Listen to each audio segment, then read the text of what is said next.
This is Identity at the Center. If it has anything to do with IAM, this is the go-to podcast. Now your hosts, Jim McDonald and Jeff Stedman. Welcome to the Identity at the Center podcast. I'm Jeff, and that's Jim. Hey, Jim. Hey, Jeff. How are you? Oh, not so bad. Yourself? Good. I'm getting used to seeing you in your home office.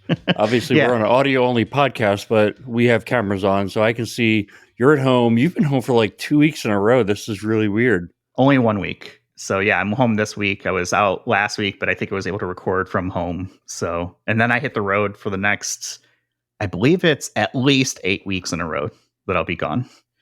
So I'm making trips kind of all over the place. I'm going to Chicago, Cincinnati, back to Milwaukee, then Chicago, then Milwaukee, then where am I going after that? Then DC, and then Austin, Texas, and then San Diego, and then who knows past that. That's everything that I have going for the next 2 weeks. Yeah. So what do you do? Do you have any like tips and tricks for the non-road warrior people like me? Well, like, what do you mean tips or tricks? Like our guest, I'm not going to announce who our guest is, but he has this camera on as well. And I see he's got some backpacks in the background, right? And I'm thinking like, I know when I'm hitting the road like 2-3 weeks in a row, I like to basically keep my backpack packed for 3 weeks, right? I don't know. Do you have anything like that? I mean, I'm coming home in between all those trips, and I like to travel light. I'm a big fan of one bag travel if I can do it. So I have a quest to find the perfect one bag solution. I am somewhere around the 30 or 40th attempt of different bags in my collection at this point. I think it's a big benefit if you can travel and fit everything you need underneath the seat in front of you. You don't have to fight for overhead space, for luggage. You don't have to worry about checking bags. I haven't checked a bag in a decade. I don't know. And that was for an international trip. So I'm not a fan of that. Pack light, pack what you need, especially if you're doing domestic US travel. If you forget something, you can always find something local to replace it if you need it. Trying to think of what else. Find multi-purpose items. So try to standardize like power plugs, cables, things like that. So you don't need to bring like 8 different power adapters with you. Get a nice USB-C charger, multi-port with enough wattage to juice up all your stuff. Get cables that can serve multiple purposes, stuff like that. And definitely, if you're traveling a lot, invest in yourself, meaning get like an airline club card or something like that, to separate yourself from the masses when you're at an airport. Yeah, I haven't been traveling all that much really since the pandemic, but prior to that, I was traveling a lot. I think my tip would be practice the cone of silence, which is like you can create this invisible bubble around yourself in your own mind anyway. And it's like you can kind of like pretend you're not there. That explains some of our calls. Well, pretend you're not in that airplane seat because sometimes it's like hot or cold. Maybe there's a baby right behind you crying, or there's other people just being rude or whatever. Don't fall into the trap of, being rude yourself. Just pretend you're not there. That's a good point. And this reminds me, get the best noise canceling earbuds or headphones, whatever that you can muster. They are a huge game changer. So I travel with a couple pairs. I got my AirPods Pro, and then I have the Bose Quiet Comfort 2 earbud things. I don't like the overheads because they take so much room. So I'm a fan of the in-ear type of stuff. So if that works for people, that's another one. So I carry both of those with me. And yeah, it was very helpful for my last flight from New York City that had a child screaming in the seat behind me. And I was, for the most part, blissfully unaware. Yeah. I know when you have enough years of travel under your belt, you start hearing people's travel horror stories and you're like, yeah, you travel enough, that's going to happen. We're on the runway for 5 hours. Yeah, that stuff happens. And nobody likes it. Delays, all that stuff that you can control, stuff that you can't. I've kind of gotten just used to it. It's like, whatever. I mean, it happens. And now that I'm connecting, I used to, fly out of Chicago all the time because that's where I used to live. So everything was a direct flight. Now, living in North Carolina, out of the Asheville area, everything is a connection for the most part. Asheville, I go to Atlanta, and then I go somewhere else. So there's been a couple of nights where I've been, had to spend a night in Atlanta because flights are delayed or whatever. It's a first world problem. I made it. We're okay. We're fine. Yeah. And getting angry doesn't change the outcome any. No, doesn't do anything for me. Yeah. So I guess, so you're asking about travel. I got a lot of things going on. We're actually recording this a couple weeks in advance. So kind of the fourth wall down. It's September 7th as we're sitting here recording this. I have all these trips lined up starting next week. And we're going to kind of talk through some of that because I think some of these trips are related to speaking engagements or conferences or things that you and I are both doing. I guess the first thing coming up is really, it's a tie. It's for you and me. I'm going to be at Identity Week America, October 3rd and 4th in Washington, D.C. I'm hosting a panel discussion on passkeys. We're recording this in the middle of the day. As soon as this is over, I'm hopping onto a call with my panel participants to figure out what the heck we're going to talk about. So that is real-time information of what we're doing. I'm going to be out there, and we've got a discount code for folks who want to take advantage of that for Identity Week America. It's IDAC30, IDAC30. That gets you 30% off your conference pass. It works for both Identity Week America and Identity Week Asia. So if you're looking at either of those conferences here in the next few weeks, definitely come out, say hello. I will be there, but feel free to use the code that shows support for us. And then while I'm in DC, you're going to be in San Francisco. I'll be in San Fran at Octane 2023. It's October 3rd through the 5th. We have a discount code for that one as well, 30% off using OKTN IDAC 30. I'll get you 30% off. You can register at okta.com/octane. And we're also doing some fun stuff over there. One is I'm going to have my fancy dancy iPhone, and I'm going to take some videos and hopefully do some interviews with folks that I see around the conference. I'll have some of the new updated IDAC stickers. They're more easily peeled off. And you're very proud of those, by the way. I mean, it's a game changer. How often can you upgrade a sticker? Right. Like, what do you have to do to upgrade something that's been around for 100 years? Now with 100% more sticker. Yeah, it's much more sticky. And then we're doing a co-hosted event with our friends from Accents. It's Wednesday night. We'll put the link in the show notes for how to register for that bad boy. Or you can look at my LinkedIn profile. I've posted a video on it, which kind of shows the last time we did an event, or actually attended their event. Didn't co-host that one at Identiverse, but we will for this one at Octane. And our guest today may be in attendance there in Octane as well. Yeah, we'll see. And then after that, we've got Authenticate Conference. That is October 16th to 18th. That's in Carlsbad, California. That's the San Diego trip that I mentioned. So I'm heading out there for that. Jim, you and I are going to be on the main stage. We're going to do a live show in front of a live studio audience of people in the venue, as well as streamed live to the internet. That'll be interesting. We've got to figure out what the heck we're doing with that one too. So we got to get on our horse about that. But we've got a code for that one as well. IDAC 15 podcasts. That gets you 15% off. So we've got discount codes galore for Identity Week America, Octane, Authenticate. Very appreciative of all those guys sponsoring with us and helping us get the word out for stuff that we're going to be doing at their stuff, and hopefully they get the benefit of your great attendance being there. So yeah, I'll have links in our show notes too, where people can get all this information and make it easy for people to sign up and register. Also, if you're a fan of the podcast, at the Authenticate Conference, we're going to record 5 different episodes, or 4 in addition to that main stage one. And we're going to have a multitude of guests. We're also going to have live studio audience opportunities where people can come, attend, ask questions of the guests. We're going to have to keep them in about an hour long because they're going to be on the schedule just like any other session. But it should be a lot of fun. So if you're into the show and you want to take part, being there at Authenticate is a great way to do it. And by the way, they're also having one night, which one of their entertainment nights is they're going to have out on the patio. It looks like a really nice hotel or nice resort. They're going to have food trucks. So that's how we'll be fed that night, is via food trucks. I'm really looking forward to that. I think Mexican food in San Diego is the best Mexican food you can get in the U.S. So I know that's going to. Those are fighting words. I know that we're going to get some hate mail over that, but I'm putting I'm laying down. Do you agree? No, but that's only because I haven't had it in the San Diego area from a food truck. I'll be honest, I didn't really discover food trucks until about a year ago. Was never like a thing in the Chicago suburbs, so it's like, okay, I don't know, whatever you're talking about. Too cold there. Well, yeah, and I guess it's just it's urban. I mean, it's suburban, so it's just spread out everywhere. It's not like you're in the city and stuff like that, or at least I wasn't very much.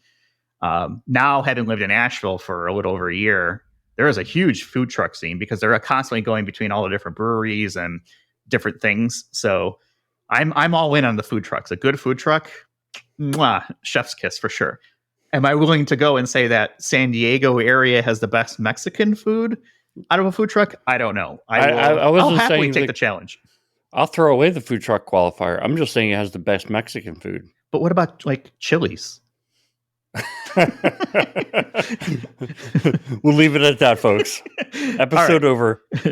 Well, yeah. Why don't we get to our main topic? We're going to talk about just-in-time access. And just-in-time, we've got John Morton. He's a field CTO, cloud solutions engineering leader at Britive. Welcome to the show, or I should say, welcome back to the show, John. Always happy to be here, gentlemen. And the Chili's comment. Whew, those are fighting words, I think. Hey, shout out to my Chili heads. I worked for Chili's for like 4 or 5 years. Made great friends, lifelong friends. It was a great time. And I'm a fan of the queso. What can I say? I travel. I go to a Chili's. I eat the queso. I'm a simple man with simple needs. The last time you were with us, John, was episode 115. And we talked about the cloud being different. That was way back in October 2021. Now we're in September of 2023. What have you been doing for the last 2 years?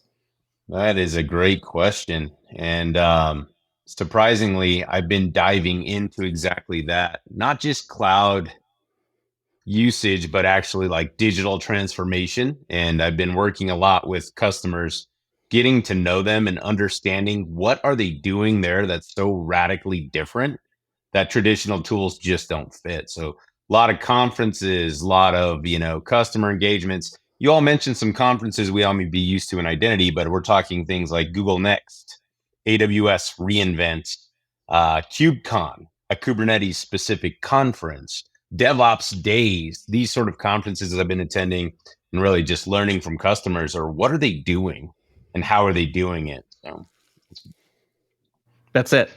That doesn't sound like very much. Well, the objective there, the pitch I always give is what I've been working on for our company at Britive is I bridge the gap between sales, engineering, and product, being an evangelist for customers. So when I gather all that data and information of what they're trying to do, how do we build our product and make it better and actually tangibly build it? So, and then go sell it. So that's the summary there. So for people who aren't familiar with Britive, what is it that you guys are looking to solve for? Yeah, so the best way I summarize it is that we do cloud access management. I know that sounds very simple and it's very easy way to put it, but that is functionally what we do. We help folks manage access to the cloud. And our claim to fame is, as you all pointed out, is just in time, meaning you get the access you need when you need it. It's the appropriate access and it's what you want. Not to be confused exactly with authentication, more focused on that authorization piece, but that's the summary. Yeah, that's a good summary. I think what I always get hung up with on just-in-time access is, because I think you just said what it is, but how does it really work? Like, walk me through a scenario where somebody is like receiving just-in-time access to go do something they need. Yeah. And so, back to that point of what are these engineers? I like to call them builders, platform engineering folks, system engineering folks, site reliability engineers in, operations trying to do. What they're trying to do for the most part is maybe deploy a certain piece of software, literally right now, whether that's a human method or an automated method.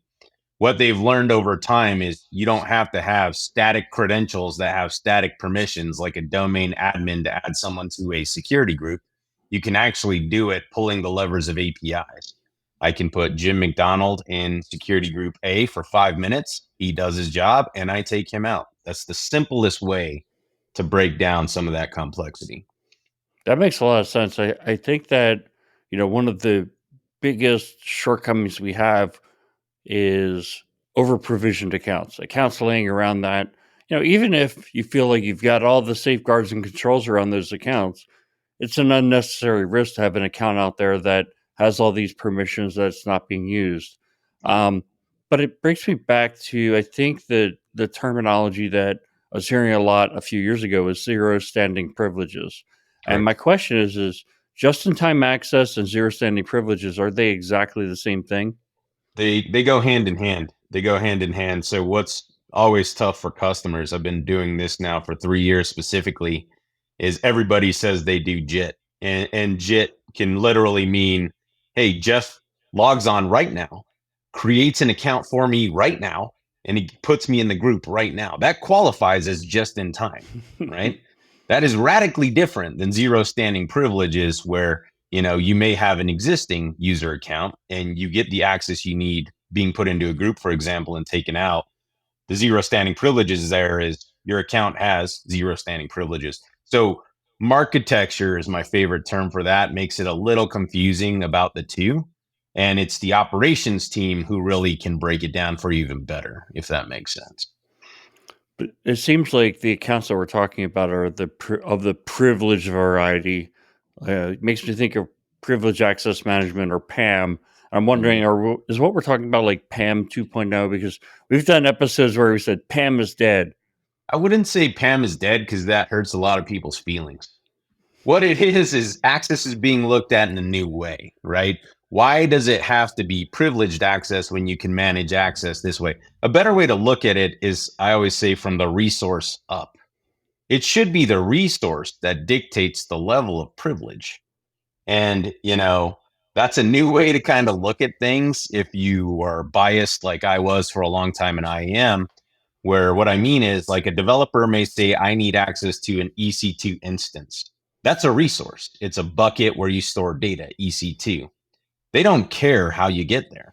All they care about is getting the access they need when they need it. So they're looking more at the resource itself versus some sort of account that gets down into it. Right.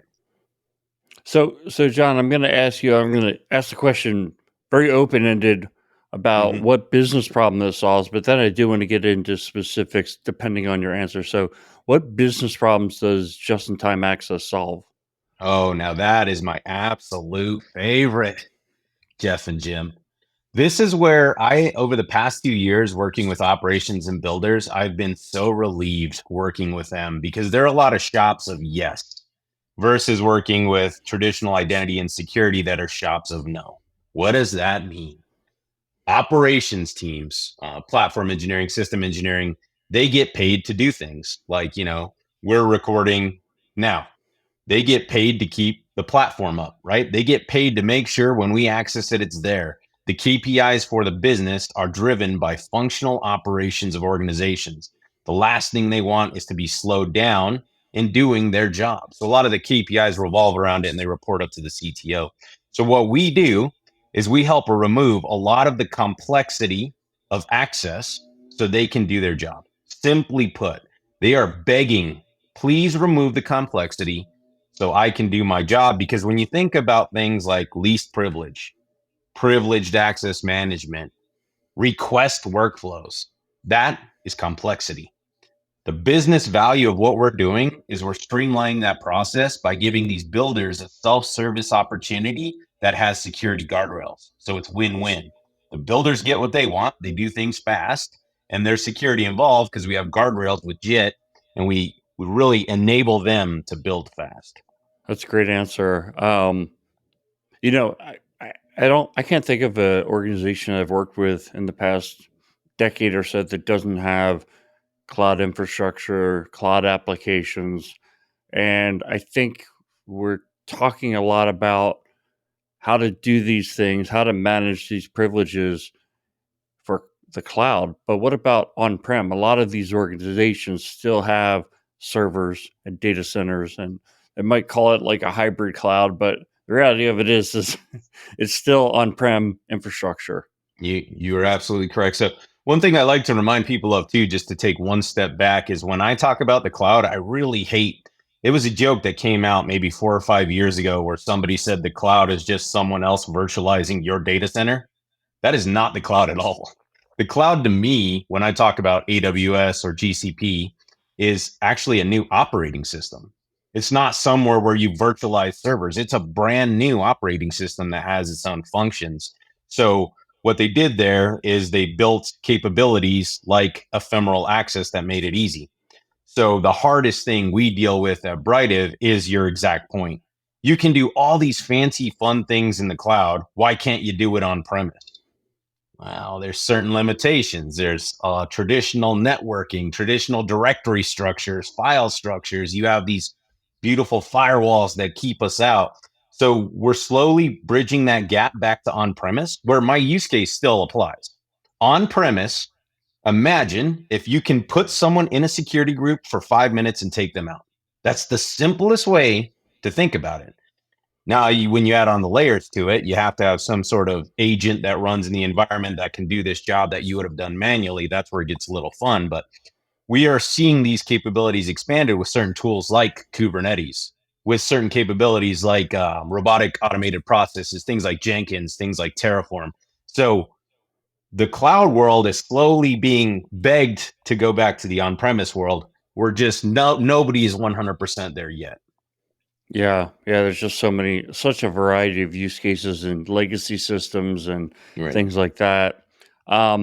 So it sounds like on-prem's a more difficult one to tackle.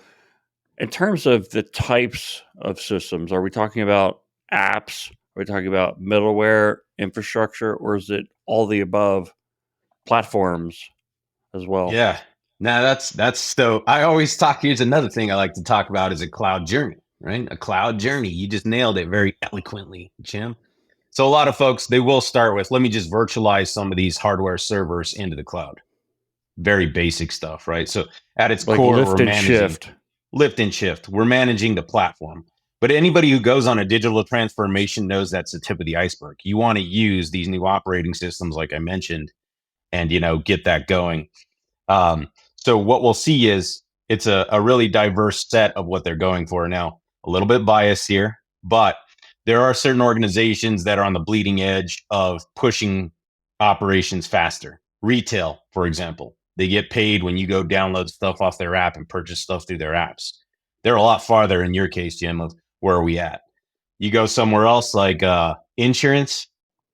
Yeah, we're lucky if we see anything in the cloud. Fed space, very similar. So many controls and rules are not there. So there are different verticals that push a lot farther, but we really run the gamut of all of those in between. And I describe it as human problems versus legitimate automated infrastructure as code CI/CD problems. There's a full spectrum there. You mentioned a couple of different verticals like government and insurance compared to maybe retail and sort of the where they're at on their journey, either to or from the cloud, I guess would be the right way to put it. Yeah. A lot of folks out there probably have a PAM strategy. I hope they do, at least, of some sort. And maybe it's been designed, that was more focused on an on-prem versus something that's more cloud focused. Does it make sense to have a PAM strategy for both? Here is our PAM strategy for our on-premise environment, and then here is our PAM strategy for our cloud environment. Are there parallels that could be drawn between the two to say, okay, as a general rule of of operating, we want to be least privilege, right? Or if we can, zero staying privileges, which I love. Mm-hmm. I love the idea of that. I think I've been using it since I heard you talk about it a couple of years ago. I was like, that's a great idea, right? That's this just-in-time access type thing. Mm-hmm. If I have a strategy that was built for on-prem, how much of that translates to my PAM strategy for the cloud? Yeah. Ooh, Jeff, get me excited over here asking the tough questions. So I would say almost 5% would be applicable. Here's why. Now, traditionally, everyone should have an identity strategy. You guys nailed it. Jeff and Jim, you heard it here first. Leaders in the right way to think about it, right? It should be an identity strategy. Why am I saying that? PAM to me has always been a subset of that. And about 20 years ago, some smart vendors, we won't name names, they created their own market space for PAM and they created all the rules. Well, those rules don't apply 20 years later. Trust me, I very rarely encounter anybody who wants to be held up having some virtual machine log into them as an admin user because you have to pay for more admin accounts. So those sort of strategies, you're correct, they should be there. But what hurts the most is the mandates, the compliance, the risk, the regulations that accompany PAM. So there's no way to escape that strategy, but it does not in any way correlate one-to-one for capabilities in the cloud. For example, zero standing privileges. We once showed an auditor when we were working on our own SOC 2 Type 2. They said, hey, let's do an audit of your environment, Britive. We showed them and they said, why do none of these accounts have any permissions? This isn't even possible. Where's the privileged accounts? We're like, well, we use this new tool that we built and that doesn't work that way anymore. So as times evolved, the traditional PAM idea, which to me is a subset of identity, is not going to be able to keep up. It's just not feasible. Well, I think a lot of organizations run into the struggle of the definition of what is privileged access. Yep. And sometimes it's like, okay, well, because I'm an admin, I need that admin access all the time. Mm-hmm. When do you really? I mean, sometimes it's, one transaction, right, that you're doing per day that requires it. Or maybe it is in a scenario where you're constantly doing things. And you end up as sort of like this spectrum of different permissions. And I think the reality, if you really were able to get it down to a fine-grained point in time, minute, not even minute by minute, but millisecond by millisecond in some cases, what does your actual privilege profile look like? There's probably a spectrum there. Am I thinking about that right? Or is there a different way to that people should be thinking about that out there? You're thinking about it right. And that's traditionally how I came into it too, right? I kind of thought about it. So this is where I ran into the conflicts though, and where I pivoted to, well, what are the builders doing? They don't care about an admin. They don't know the difference. What they care about is access to resources. So within any environment, any ecosystem, the data, the resource is what can be classified as privileged, if you will. How we get that, can latch onto that easier than us. So let me put it a different way. A lot of PAM and IAM teams they ask me, if I just had the context, if I knew what was privileged, if your tool could tell me I could fix things. That's never going to work. That's a never-ending tale with every new cloud added, every new resource added. We say, hey, why don't you look at the resource itself and what they're trying to do, and we build guardrails around that. Does that make kind of a sense around a different way to approach the same problem?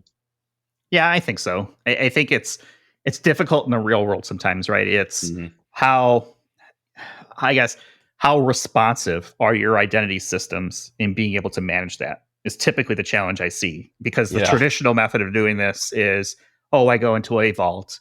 And then, first of all, I log into a vault, and then I need to find my credential, and then I need to check it out like a library book. Sometimes there's a form I need to fill out that says, hey, Jim, am I allowed to have this library book out? And then we're waiting for Jim to say yes or no, right? And then I get that account, and then I do my thing, whatever it is. And then maybe I keep that library book checked out for the entire day, week, month, hour, whatever it is. And then somewhere, Jim, the mean privileged librarian, comes along and says, give me that back. takes that book back, that account back, and changes the password on me so I can't use it. Yeah. It seems like that's not super responsive in today's world.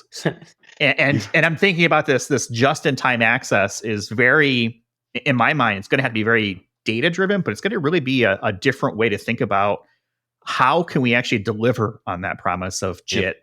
And say, okay, well, here's what we've got, and your access is minute by minute, second by second, really kept up to date. Because I think there is something very powerful to say about, if an account gets breached, the account itself doesn't have any permissions, which is great. It's very similar to kind of this idea of passwordless, and I'll say true passwordless, meaning there is no password in the environment. You're relying on other mechanisms to do authentication. So if you steal the database that has the credentials in it, the password field is blank, empty, or just doesn't, it doesn't make any sense and is of no use to people. I see kind of the same concept here.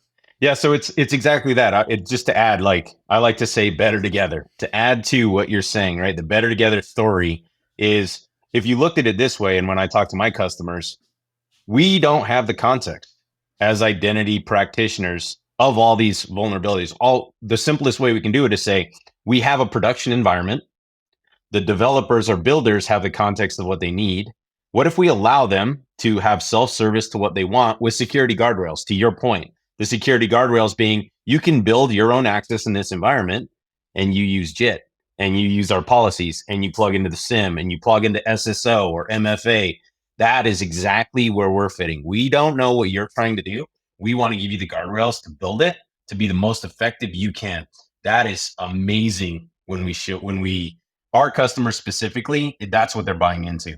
Rather than identity saying, you need to explain to me all these things, Jim. Why do you want this access? I'm going to give it to you for 24 hours. Instead, it's saying, hey, why don't you build this in? You use it. We'll keep an eye on it. If it works, it works. Everybody wins. Does that make sense? Yeah, for sure. I think there's another area that I kind of want to get into a little bit, and this is around data, because I think this is an area where a lot of organizations struggle.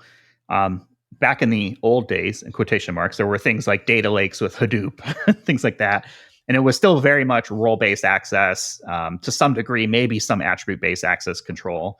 And now we've got things like Snowflake. And this potentially is an area that I think that could have a pretty big impact, meaning just-in-time access into Snowflake environments and data accesses. First of all, I guess for people who aren't familiar with Snowflake, and pretend I'm a dummy, I know it won't be a big stretch for you.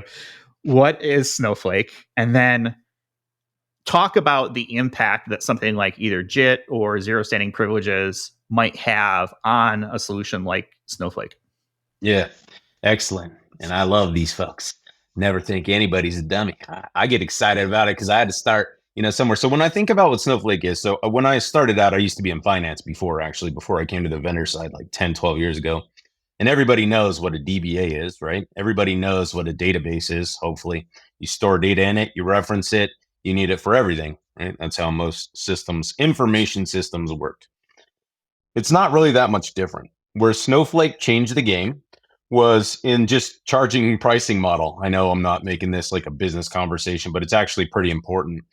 Rather than worry about tons of storage, and this actually speaks to the difference between on-premise and cloud.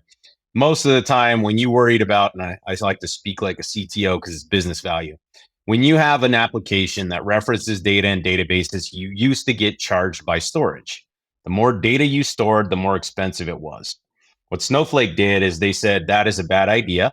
Let's switch it where we're only going to charge you when you access data. We don't care how much of it you store. So that radically allowed applications to be built in new ways. We won't go too deep into it, but it's your idea of data warehousing. It's still the exact same, right? You store the data somewhere and you get charged by compute. What this does, though, is it allows organizations to get really business analytical and think about what they're doing with the data and use it in new and creative ways. So with Snowflake, you can store all the data you want. You can distribute it how you want. You want to protect it, but you're allowing folks to access it when they want, and they're only charged in that time for compute. Now, why that matters, does that kind of make sense?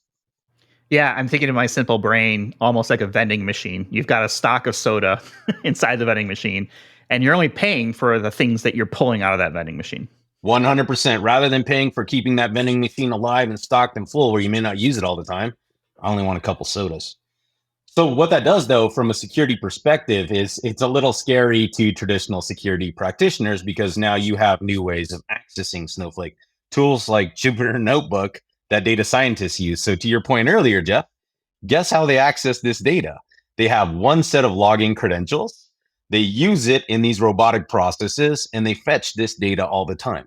Now, that's good on the business side, but on the security side, that's a little petrifying, especially if you can run up the bill or access data sets you shouldn't be able to access. So you do need some disparity there. And again, it's the traditional concept of, do you need global admin to access every table and every entry to run this task with one set of credentials, or can we do it in a different way? Okay, so I'm sold. I need to have just-in-time in my environment. I need to have privileged access management environment if I don't already.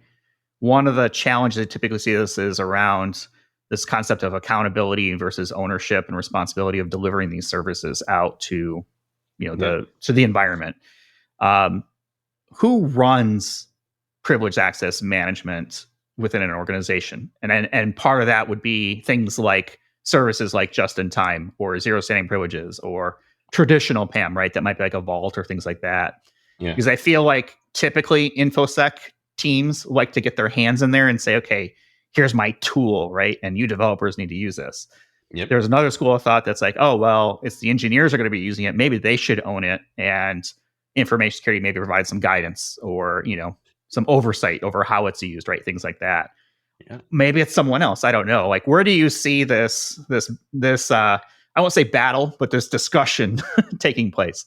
It is a battle. So my best recommendation is as such. All right. So, and this is what I tell the boards or C-level folks. The job of a CISO, in my opinion, Chief Security Officer, is to technically own the tools that account for risk. They own the risk. They do not need to have the context to understand what exactly the CTO is doing in Snowflake, right? But he does own the risk of that access of that getting out. So traditionally, when we've seen it, and you all probably have seen the same thing, IAM teams, even their purchases go to the CISO. CISO owns the product. What is a happy medium is when you do say CTO or CIO, I'm going to own the risk. Here's the tools I'm providing. They will help you enable your task, your functions, MBOs, whatever, right? The CTO also has an objective, so does the organization. That's what we normally see. 95% of the time, the CISO owns the risk, they own the product, but you have to work hand in hand with the business units, the CTO normally, that's executing these functions or has to use them. I think this is an important topic for people to really kind of understand, because I ran a workshop on this actually a couple weeks ago with a client, and we spent probably a good 2 hours talking about the RACI model of the IAM program. In the room was information security, general IT, application developers, things like that. And we kind of we had the discussion around, okay, let's talk about these services for identity that we're going to be providing. And this isn't specific to, PAM or JIT, but I think it certainly applies, is really understanding where do you fit within that RACI matrix? Because I think a lot of people, I'll drop this on my information security brothers and sisters out there. There is this tendency that, oh, it's a security tool, so security should own it and operate it and blah, blah, blah. That might not be true. You might be accountable for the tool or the risk that the tool is mitigating, but that does not necessarily mean you need to be responsible for the delivery of that service. So I think this is something that organizations really need to start thinking about. If you're running an IAM program, or you're looking at getting one stood up, or anytime you're building out a new service, really take some time to think about that RACI model, because I think there's a big difference between being accountable for risk, and this is where I see the CISO and the CTO having the accountability hat. And to me, accountability is like Highlander. There can only be one. You've got to have one person or one group that's actually accountable for the risk of the service, or whatever it may be, versus who's responsible for making sure that service is up and running. So I think this is an area where really think about, do you really want to be accountable for it? Because if you are, something goes wrong, that's the group or the person that's going to be on the hook to talk to others to figure out what happened, go to the board, right? Things may be. Now, conversely, typically that's the person that's probably going to get the recognition for, hey, this service. Now, hopefully that person that is accountable is sharing that love downstream to others as well. But I think that's something important for people to think about, is this concept of accountability versus responsibility. And then, of course, the consulted and the informed part of that RACI diagram. But really think about, where do you really want to be, with regards to that service? You said it nicely, Jeff. I was just taking it in, watching the master teach. Yeah, you didn't think you'd get out of here easy, did you, John? I never do. It's fun though. I want to add something on this topic, which is, I think privileged access management or just-in-time access. This is one of those areas where, information security, if they're delivering single sign-on or identity governance and administration or whatever other IAM services they're offering, they just assume, okay, well, we'll run the PAM system as well. But what I found in my career is that PAM is seen by engineers or whoever's being affected by it and going to have to use the tool as, this is being done to me. And now I have to figure out how to do my job efficiently in light of the fact that you've thrown this obstacle in my way. And I'm going to figure out ways to work around it, versus the mindset shift that can happen if you say, no, actually, this is your tool. You run it.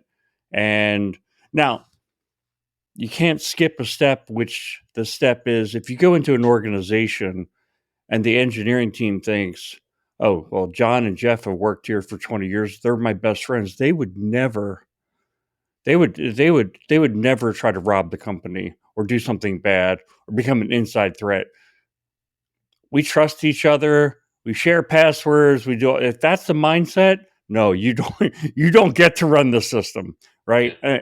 But you at least have to have like a management view within that team that says, I have people come and go, and like I can trust you with my lunch money, but I'm not going to trust you with the keys to the kingdom of the company. It's just the way it is, right? So, Jim, you and I had this discussion a long time ago. I remember this was an episode. I don't know when it was, but it was a long time ago where we talked about this was related to. Remember when Tesla almost got breached, and basically there was this guy who was like an insider threat, and he was being paid, or I guess the attempt was right. Somebody would give him money to give him information on Tesla stuff, right? And you and I had a conversation. It's like, okay, so, and my thought process was everybody has a number to, break their oath of security or whatever, privacy, whatever it may be. The number might be small. The number might be astronomical, but everybody has a number. If someone came to you, Jim, and said, hey, I will give you $2 billion, Toma Bravo, if you're listening, to, be part of an acquisition where they acquire the Identity of the Center podcast, I think we would listen to that. Yeah, right? Exactly. As much as like doing that, right? We have a number that we were like, all right, that might be something like that. And I think the same goes for anything. Now, again, I'm not saying that people are bad inherently. I try to believe in the good side, but I think everybody has a number. And if you're relying on trust to be your security platform, in a physical human sense, I think you got problems. I think that's the case. I think it's best run by the engineers because at 12 o'clock midnight, they're trying to solve a problem. You threw this system at them. Either they're going to try and work around it or they're going to pick up the phone and call you. And I think information security's role is to make sure that the controls that have been put in place actually work, get tested on a regular basis. The system is doing what it's supposed to do. Be accountable for the system. In other words, the buck stops here. But that doesn't mean turning the wrenches necessarily. Right. Yeah. And just to add to that, highlight exactly what you both are saying. The reason I took this role and I wanted to get closer to the customers is because I consistently see cloud teams pull away they hear words like PAM and least privilege. They pull away. They're building these tools themselves. Every one of my large customers have built some version of the tool themselves because they don't trust their cohorts in information security because it's just slowing them down and we don't understand what they want. So if we can bridge that gap going forward, those are the most effective customers I see out in the world. Yeah. You talked earlier a lot about, and I wanted to kind of close this out in terms of the area we've been talking about, just-in-time access, but shifting back to what you're talking about with DevOps. You're talking about the conferences you're going to. To me, this seems like that's the sweet spot for just-in-time access is, especially around non-human accounts and not having them sitting around with privileges and sitting in, high-powered groups and elevated permissions and doing it in a just-in-time way. Mm-hmm. I'm wondering, am I thinking about that right? What is the role for just-in-time access in DevOps? So in the over 2 years, I've been meeting with these folks and they love the idea. But I think again, I will say this bluntly and boldly, identity needs to be more in DevOps, or I call them platform engineering builders. I call them builders. They're builders in their organization, the engineers. They're looking for identity solutions and they're not finding what they're looking for. Matter of fact, case in point, literally, I heard it so much. We actually built a request module now. We call it Access Builder in our own tool. Because another thing they would tell us is the complexity of requesting a simple access. Jeff needs access to XYZ. I got to submit a ServiceNow ticket. I filled it out wrong. I get it back. I get the right details. It goes to someone who doesn't know what I want. I get it back. It goes to some cloud engineer to fulfill it. He doesn't know what I want. I get it back. So it's even in the complexity of requesting access that we decided to build this product, and it's hitting off like gangbusters. And we're asking, Where's your IGA tool? Oh, way too complicated. Where is your ITSM tool? Oh, we don't even want to use that if we don't have to. Can you just give me one line of audit that says Jeff Stedman approved this thing? That's all I need. I don't need the complexity. So they're begging, builders are begging for these sort of solutions where they're just not happy with the current state of things. And it is them. They're the ones who are pushing innovation and making people's lives hard in identity and InfoSec, right? Yeah, I think from a CIO perspective, you don't want to slow down. Like the engineers can move like at the speed of light now with these cloud services and just roll out new business functionality. Even the CISO is minded from a business perspective. I don't want to slow that down, but at the same time, just saying, all right, well, I'm hands off. That doesn't take away the necessity to ensure security controls are being followed. Yep. So you have to find the middle ground. And I think just-in-time access can potentially bring you a long way toward achieving that. You need to have the paper trail, but, counting on like a service desk ticket or counting on your IGA system to provide a detective or even a preventative control, it's just too slow. Oh, it's the worst. Break glass is always my favorite. You all pointed it out. There's normally two guys in every shop or ladies, two people who have the keys to the kingdom for cloud. And they have it written down in hopefully a little safe next to their desk. And they both know how to log in. And that's how they still do it, because they don't trust even a vault to get them to where they need to be. They're like, man, you and me, Jim, we're going to turn the keys at the same time and get in here. But it's a tough and interesting place to be, and just finding that happy medium is what I'm trying to do. That's where I want identity to go. It is, to me, the biggest rough spot of all enterprises I talk to is the identity processes right now. They're just complex, mundane, and misunderstood. And they may have its place in finance, healthcare. There are compliance regulations and mandates. Hopefully those change. But where you don't have as much, retail, manufacturing, things like that, they just want to move fast. Give me what I need. We're all getting paid. Give me what I need. I love it. I think that's a good way to probably close out that part of the discussion. Is give it to me when I want it, and get out of my way. So we mentioned at the top of the show, we were recording this a couple weeks early. It's September 7th, which is a holiday in my household and maybe others, but it is opening night for the NFL season here in the US. So I'm a big football fan, been for years. I have retired from the fantasy football game. I used to run one for like 20 years.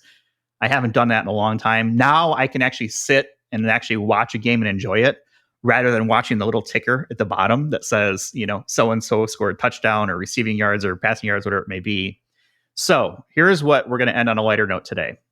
We're going to pick a winner for this week's slate of games, week 1 of the NFL. And because people aren't going to hear this until, I think, September 25th-ish, we're going to be able to find out, right, who was right, wrong, way off base. And so, welcome to the first ever Lockdown episode of the NFL Weekly Picks with Identity at the Center. John, who do you have your eye on this week? Who is going to win? So I actually do compete in a survivor pool where you can only pick one winner every week and you cannot pick the same team. I did my research based on degenerate gambling and sports betting, and I'm going to go with the Baltimore Ravens to at least get the win money line. All right. Who are the Ravens playing? The Ravens are playing. Actually, that's a really good question. I'm not even Texans. sure. That's probably a good pick. The Texans. That was why I think statistically the safest bet. You are correct. Yeah. Okay. Jim, who is your lock for the week? They are going to win their opening game. Well, I want to interrupt first with, I'm not a huge NFL fan until the college football season ends. I'm a Georgia Bulldogs fan. They are going to win every week, so we can put that in the bank. I also am super excited about Coach Prime and what he's doing at Colorado. They beat TCU last week. They're going to beat Nebraska this week. NFL-wise, I'm Eagles first. I grew up in Philadelphia. And my number 2 team has been the Jets because I lived in the New York metro area for a while. And they sucked big time when I lived there. But now I think they're my pick for the Super Bowl. So Wow. You I'm think going the Jets are going to the Jets. Super Bowl? Wow. I think they're winning the Super Bowl. Wow. And they're playing the Bills. So that's a Monday night game. Wow. That's huge. Obviously, Aaron Rodgers going to the Jets is a big deal. And their wide receiver's really good too, right? They're okay.